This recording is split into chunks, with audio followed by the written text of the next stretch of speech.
Hello बच्चों। तो आज हम अपने बच्चों को नॉर्मेलिटी सिखाने जा रहे हैं। What is normality. पिछले लेक्चर में जैसा कि आप लोगों ने हमसे पढ़ा है, कॉन्सेंट्रेशन इन परसेंटेज, ग्राम पर लीटर कॉन्सेंट्रेशन, मोलैलिटी और आपका जो है आज हम पढ़ाने जा रहे हैं नॉर्मेलिटी। और इन सभी जो है टॉपिक्स पे जो न्यूमेरिकल्स हैं वो हम एक साथ एक वीडियो में देने की कोशिश करेंगे कि ये सारे जो पॉइंट हैं इनके लेक्चर एक साथ इन सारे लेक्चर्स के जो न्यूमेरिकल्स हैं वो एक साथ आपको दे सकें। तो चलिए सबसे पहले हम नॉर्मेलिटी के बारे में सीखते हैं। नॉर्मेलिटी क्या होती है, ठीक है। तो सबसे पहले नॉर्मेलिटी किसे कहते हैं, इसके लिए याद है स्टैंडर्ड एक होता है। मैंने क्या कहा था, 1 लीटर होता है। 1 लीटर क्या सोल्यूशन, 1 लीटर सोल्यूशन में बात होती है। मैंने आपसे बात किया था जब, तो मैंने आपसे कहा था कि भाई परसेंटेज की बात करें तो उसमें स्टैंडर्ड मैंने 100 माना था। पीपीएम कॉन्सेंट्रेशन की बात करें तो मैंने स्टैंडर्ड क्या माना था, 10⁻⁶ यानी 10 लाख माना था। और उसके बाद मैंने मोलैलिटी लिया, ग्राम पर लीटर लिया, तो वहाँ पे स्टैंडर्ड 1 लीटर लिया था। मोलैलिटी के लिए स्टैंडर्ड 1 किलोग्राम सॉल्वेंट लिया था। और आज जब हम नॉर्मेलिटी बताने जा रहे हैं तो फिर से 1 लीटर ये स्टैंडर्ड मानकर चलेंगे, ठीक है। तो चलिए यह देखते हैं कि नॉर्मेलिटी होती क्या है। तो यहाँ पर ये रहा आपका एक कंटेनर और इस कंटेनर में मैंने सॉल्यूशन भर लिया। ये रहा आपका सॉल्यूशन। ये बच्चों आपको पता ही होगा कि अगर मैं सॉल्यूशन बोल रहा हूँ तो इस सॉल्यूशन में आपका सॉल्यूट प्लस सॉल्वेंट ये आपके दोनों होते हैं, यानी दोनों मिलाकर आपके सॉल्यूशन बन गए। और ये सॉल्यूशन कितना है आपको पता होना चाहिए, ये 1 लीटर सॉल्यूशन है। जी हाँ सर, ये 1 लीटर सॉल्यूशन है। तो यहाँ पर आपका ले लेते हैं भाई इस तरीके से 1 लीटर सॉल्यूशन की बात कर लेते हैं।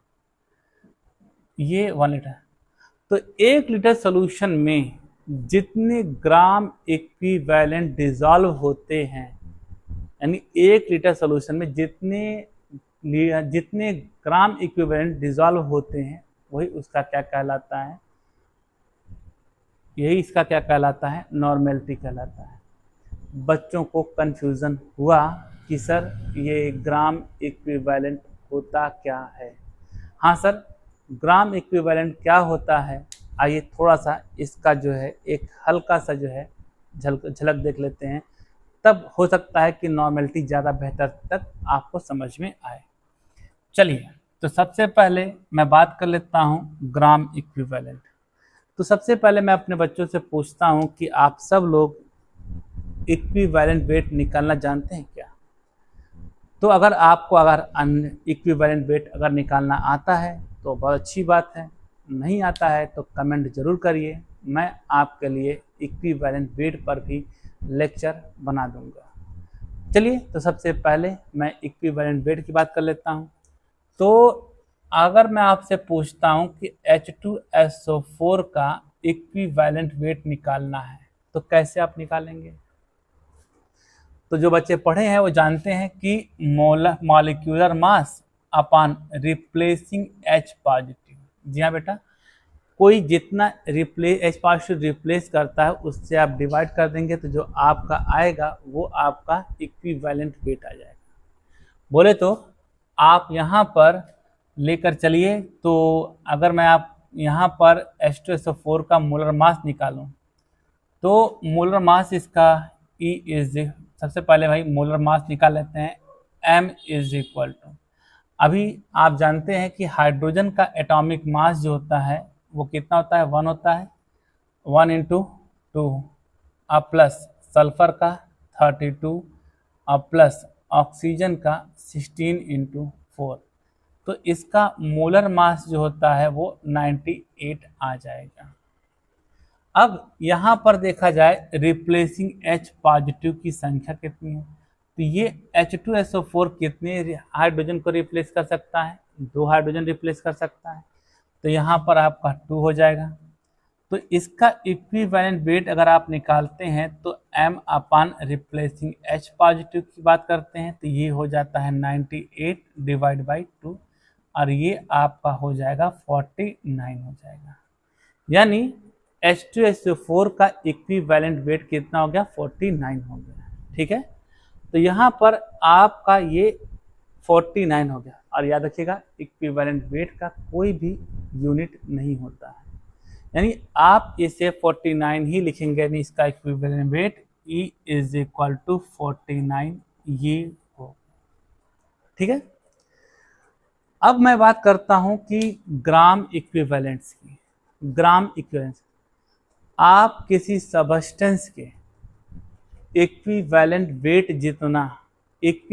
जितना ग्राम में जो अमाउंट लेते हैं वो आपका 1 ग्राम इक्विवेलेंट कहलाता है। फिर से, किसी भी सबस्टेंस का इक्विवेलेंट वेट जितना ग्राम में जो अमाउंट होता है उसे हम क्या कहते हैं? ग्राम इक्विवेलेंट कहते हैं। सॉरी, ये 49 ग्राम अगर आप लेते हैं H2SO4 तो वो 1 ग्राम इक्विवेलेंट कहलाएगा। चलिए देखते हैं कैसे नोट करना है। ओके, तो यहाँ पर वीडियो पॉज करके आप नोट कर सकते हैं। अब हम बात करते हैं कि जैसे आपने कहा कि 1 ग्राम इक्विवेलेंट, अगर आपने 1 ग्राम इक्विवेलेंट, थोड़ा लिखा हुआ है, अगर आप 1 ग्राम इक्विवेलेंट H2SO4 लेते हैं तो वो आपका कितना हो जाएगा? वो 49 ग्राम के बराबर होगा। मैंने आपसे कहा था कि H2SO4 का आप जानते हैं यहाँ पर कि इक्विवेलेंट वेट ऑफ H2SO4 जो होता है वो कितना होता है? इक्विवेलेंट वेट ऑफ H2SO4 आपका होता है 49। जी हाँ सर, इसका 49 होता है। अगर आप 49 ग्राम ले लेते हैं तो ये आपका 1 ग्राम इक्विवेलेंट कहलाएगा। इसी तरीके से अगर आप NaOH का अगर निकालना चाहते हैं, NaOH का इक्विवेलेंट वेट निकालना चाहते हैं तो यहाँ पर ये आपका एसिड नहीं है, बेस है। ठीक है, तो यहाँ पर क्या होता है? मोलर मास अपन रिप्लेसिंग OH नेगेटिव आयन। तो इसका मोलर मास अगर आप निकालेंगे तो इसका मोलर मास आपका 40 आता है। तो 40 डिवाइड बाई 1, क्योंकि रिप्लेसिंग H पॉजिटिव केवल 1 है इसलिए हमने 1 से डिवाइड कर दिया, या फिर ये आपका हो जाता है 40। यानी NaOH का इक्विवेलेंट वेट होता है 40 होता है। अगर आप 40 ग्राम ले लेते हैं NaOH तो वो 1 ग्राम इक्विवेलेंट कहलाएगा। इसका मतलब यह है कि आपका 1 gram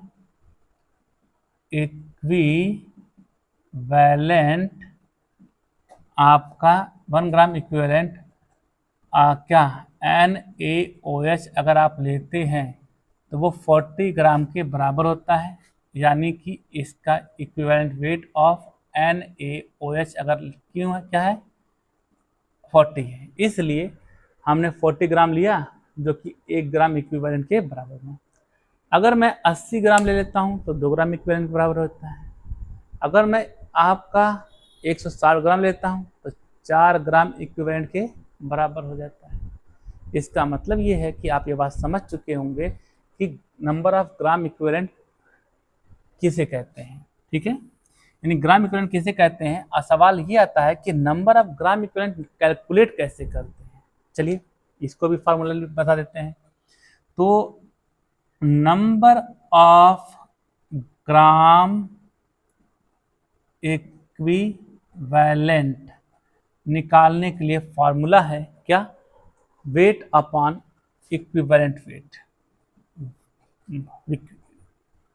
weight upon equivalent weight या इक्विवेलेंट मास, ये कह सकते हैं। ये लीजिए W अपॉन E, जहाँ पे W क्या है, जिस सबस्टेंस का वेट है, और ये E क्या है, इक्विवेलेंट वेट है। फॉर एग्जांपल, अगर मैं आपसे पूछूं कि मेरे पास 98 ग्राम H2SO4 है, तो इसमें कितने ग्राम इक्विवेलेंट आपके होंगे? आइए देख लेते हैं। तो यहाँ पे W कितना हो जाएगा, 98 हो जाएगा, डिवाइड बाई H2SO4 का इक्विवेलेंट वेट आपने कितना निकाला है, 49। ये आपका कैंसिल हो जाएगा, आपका आ जाएगा 2। और आसान बात भी है। अब 1 ग्राम इक्विवेलेंट अगर 49 के बराबर है, तो 2 ग्राम इक्विवेलेंट आपका 98 ग्राम के बराबर होगा। तो आपका ये पता चल गया कि नंबर ऑफ ग्राम इक्विवेलेंट क्या होता है। क्लियर? तो इस तरीके से आप इसका नंबर ऑफ ग्राम इक्विवेलेंट निकाल सकते हैं। तो यहाँ पर अगर आपको इसे नोट करना है तो नोट कर सकते हैं जल्दी से।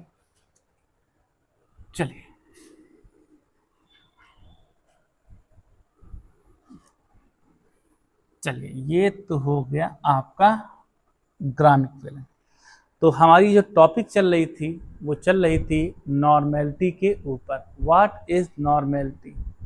तो अभी आपने सुना कि 1 लीटर सोल्यूशन में जितने number of gram equivalent dissolve होते हैं, यानी 1 लीटर सोल्यूशन में जितने number of gram equivalent dissolve होते हैं, वो आपका नॉर्मेलिटी कहलाता है। यानी आपका ये इस तरीके से है कि ये हमने क्या कर लिया, एक सोल्यूशन ले लिया और 1 लीटर मैंने यहाँ पर सोल्यूशन ले लिया।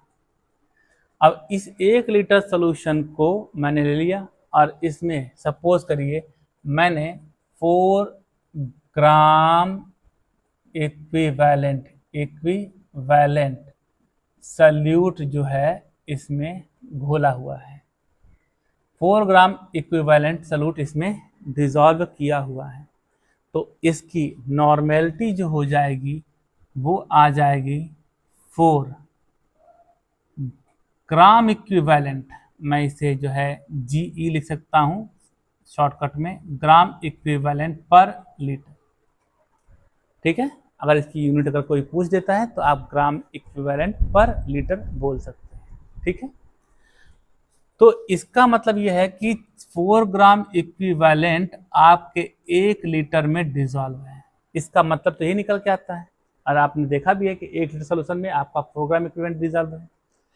इन केस अगर मैं आपसे कहता हूं कि यहाँ पर 1 लीटर में नहीं बल्कि 2 लीटर सोल्यूशन में आपके 4 ग्राम इक्विवेलेंट डिसॉल्व है, तो जाहिर सी बात है 2 लीटर में आपका 4 ग्राम है, तो 1 लीटर में कितना आएगा, 2 ग्राम। अगर मैं कहता हूं कि 2 लीटर सोल्यूशन में 4 ग्राम इक्विवेलेंट्स हैं, तो 1 लीटर में कितने होंगे, तो जाहिर सी बात है मैंने इसे आधा किया तो ये भी तो आधा हो जाएगा। 2 का आधा 1, तो 4 का आधा भी 2 हो जाएगा। इसका मतलब यह है कि आपका 1 लीटर में 2 ग्राम इक्विवेलेंट होंगे। तो इस तरीके से अगर 2 लीटर का था, इस समय नॉर्मेलिटी जो हो जाती है वो आपका 2 ग्राम इक्विवेलेंट पर लीटर हो जाएगा। इसका मतलब है कि 1 लीटर में 2 ग्राम इक्विवेलेंट। इनकेस आप सोल्यूशन जो है आप 4 लीटर सोल्यूशन में 4 ग्राम इक्विवेलेंट मिला है, तो इसका मतलब ये होता है कि 4 लीटर में अगर 4 ग्राम इक्विवेलेंट है, तो जाहिर सी बात है कि 1 लीटर में आपका 1 ग्राम इक्विवेलेंट होगा। तो यानी नॉर्मेलिटी जो है इसकी हो जाएगी 1 ग्राम इक्विवेलेंट पर लीटर। और जिस सोल्यूशन की नॉर्मेलिटी 1 होती है उसे हम नॉर्मल सोल्यूशन बोलते हैं। यानी नॉर्मल सोल्यूशन को ये कह सकते हैं कि 1 लीटर सोल्यूशन में 1 ग्राम इक्विवेलेंट डिसॉल्व होता है। अगर 1 लीटर सोल्यूशन में 1 ग्राम इक्विवेलेंट डिसॉल्व है तो उसे हम नॉर्मल सोल्यूशन कहते हैं। तो नॉर्मल सोल्यूशन आपका ये हो गया। और अगर आप इसमें आधा ग्राम इक्विवेलेंट डाल देते हैं, यानी आपका जो है, अगर आपका 1n लिखा है या फिर n लिखा है, तो इसका मतलब ये है कि ये नॉर्मल सोल्यूशन है, नॉर्मल सोल्यूशन जिसकी नॉर्मेलिटी 1 होती है। अगर ये आपका n/2 है तो इसे हम कहते हैं सेमी नॉर्मल सोल्यूशन कहते हैं। सेमी मतलब होता है आधा होता है, ठीक है, जैसे कुछ लड़कियों का दिमाग आधा होता है, उसी तरीके से ये भी सेमी मतलब होता है आधा। कहीं कोई जा रही है, सेमी बोल दीजिए, वो समझ जाएगी। तो n/2 बोले तो आधा, ठीक है, ये सेमी नॉर्मल है। फिर उसके बाद यहाँ पर अगर n/10 ले लेते हैं तो इसे हम कहते हैं deci normal solution, deci normal solution कहते हैं। n/100 अगर है तो इसे हम सेंटी नॉर्मल सोल्यूशन कहते हैं। और n/1000 अगर है तो इसे मिली नॉर्मल सोल्यूशन कहते हैं, मिली नॉर्मल सोल्यूशन कहते हैं। तो उम्मीद करता हूँ कि यहाँ तक आप लोगों को क्लियर कट है, समझ में आया होगा। आइए अब इसके कुछ फार्मूले की तरफ चलता हूँ। जिस तरीके से आपने मोलैरिटी के फार्मूले याद किए हैं, सेम टू सेम इसी तरीके से आपके नॉर्मेलिटी के भी फार्मूले आते हैं, सेम टू सेम। बस जहाँ जहाँ पर आपका मोलैरिटी में मोलर मास है, यहाँ पर नॉर्मेलिटी में इक्विवेलेंट वेट आ जाएगा। आइए देखते हैं। नोट करना है तो नोट कर सकते हैं जल्दी से, फास्ट वीडियो पॉज करिए और इसे नोट करिए।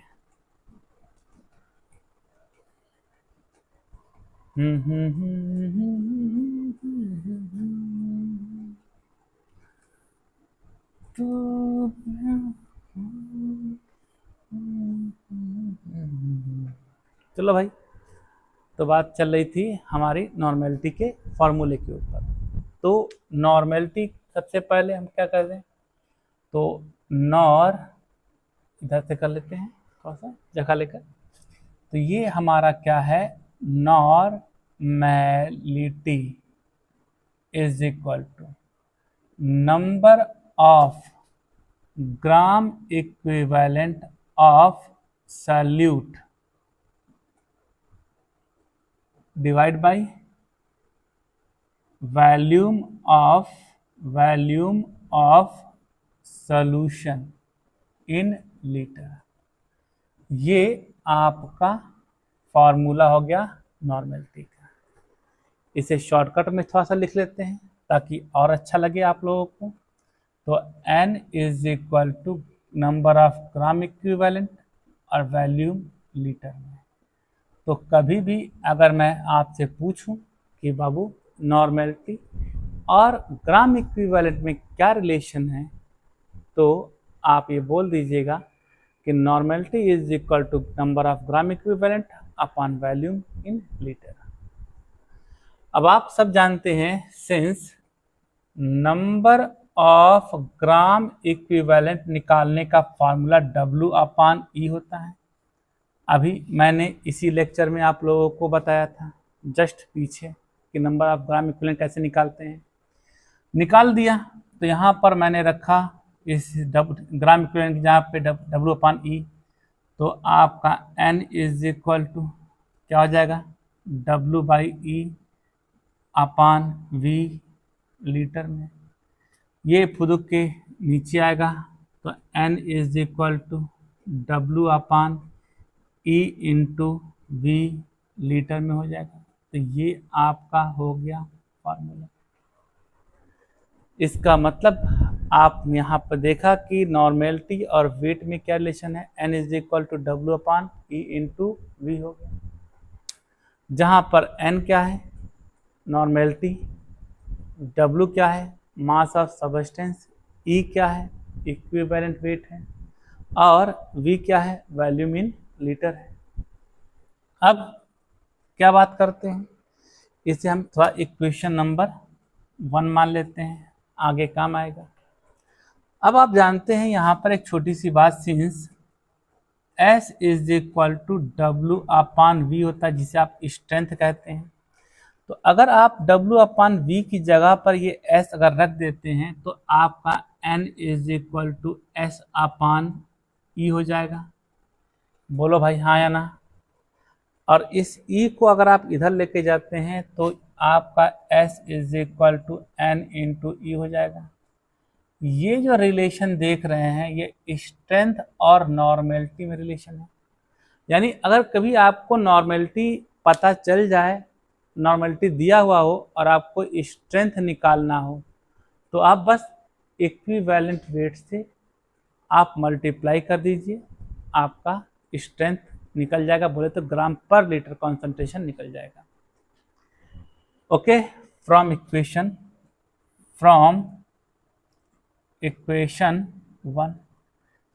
1 में एक काम करते हैं, इस V को मैं इस N के पास लेकर आता हूँ, ये यहाँ पर लेके आता हूँ, तो ये हो जाता है N इंटू V लीटर में is equal to W upon E। और आप सब जानते हैं कि W अपान E को आप कहते हैं क्या, नंबर ऑफ ग्राम इक्विवेलेंट। तो ये आपका है नंबर ऑफ ग्राम इक्विवेलेंट।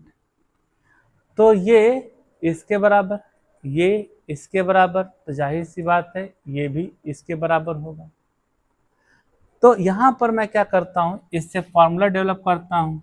तो यहाँ पर लिखता हूँ कि नंबर ऑफ, वीडियो को आप लोग देख रहे हैं, यहाँ पर लिखता हूँ number of gram equivalent is equal to, number of gram equivalent is equal to क्या हो जाएगा भाई, W अपान E। ये तो आप पहले से जानते हैं। अगर ग्राम इक्विवेलेंट को मिली इक्विवेलेंट बदलते हैं तो आपको पता ही है यूनिट कि 1 ग्राम में 1000 मिलीग्राम होता है। ठीक है, तो इसका मतलब यह है कि नंबर ऑफ मिलीग्राम अगर लिखना हो, नंबर ऑफ मिली इक्विवेलेंट निकालना है ना, मिलीग्राम नहीं, मिली इक्विवेलेंट, मिली इक्विवेलेंट अगर निकालना हो तो W बाई E इंटू 1000 से निकाल सकते हैं। इस तरीके से आप नंबर ऑफ ग्राम इक्विवेलेंट और वेट में रिलेशन हो गया W अपान E, और यहाँ पर नंबर ऑफ मिली इक्विवेलेंट और वेट में रिलेशन हो गया W अपान E इंटू 1000। इसी तरीके से आप जानते हैं कि ये इसके बराबर, ये इसके बराबर, तो ये भी इसके बराबर। तो बोलो भाई नंबर ऑफ ग्राम इक्विवेलेंट, और ये हो जाएगा आपका N इंटू V लीटर में। यहाँ पर ये जो है आपका हो गया N इंटू V, और इसी को अगर आपको मिली इक्विवेलेंट में बदलना हो तो number of milli equivalent is equal to N into V ml में। आप सब लोग को भाई ये बात पता है कि 1 लीटर में 1000 ml होता है। तो ये आपका नंबर ऑफ मिली इक्विवेलेंट। 7 फार्मूले आपको यहाँ पर मैंने डिराइव करके दिखाए हैं। एक आपका पहला ये है, दूसरा ये है, तीसरा फार्मूला ये है, चौथा फार्मूला, पांचवा, छठवां और ये 7वां। तो 7 फार्मूले ये आपके पास हो गए। जल्दी से इसे नोट कर लें।